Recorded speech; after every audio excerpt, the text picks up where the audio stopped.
অনেক দিন আগের কথা। রূপনগর নামের এক ছোট গ্রামে রহিম নামের এক দুর্বল কৃষক ও তার সোনার ফসল।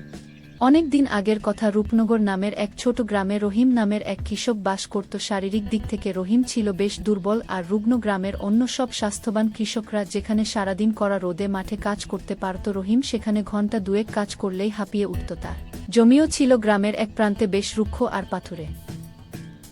গ্রামের মানুষজন তাকে নিয়ে হাসাহাসি করত। কেউ কেউ বলত, রহিম, তোমার শরীরে যে জোর তাতে চাষাবাদ তোমার কর্ম নয়, অন্য কোনো কাজ খোঁজো।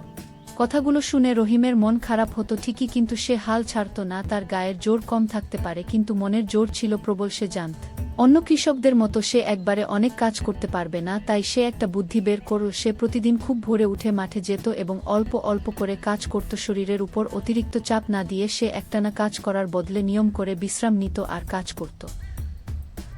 পাথুরে জমিকে নরম করতে সে প্রতিদিন একটু একটু করে মাটি খুঁড়ত আর পাশের নদী থেকে ছোট কলসিতে করে পানি এনে জমি ভেজাত। অন্যরা যেখানে খামখেয়ালি করত, রহিম সেখানে ছিল ভীষণ ধৈর্যশীল।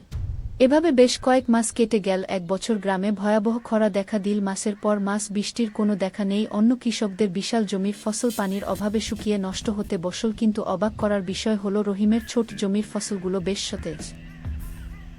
রহিম তার দুর্বলতার কারণে জানত যে সে অন্যদের মতো বারবার নদী থেকে পানি আনতে পারবে না। তাই সে বৃষ্টির মৌসুমেই তার জমির চারপাশে ছোট ছোট গর্ত করে বৃষ্টির পানি ধরে রাখার ব্যবস্থা করেছিল এবং প্রতিদিন খুব হিসাব করে সেই পানি ফসলে দিত।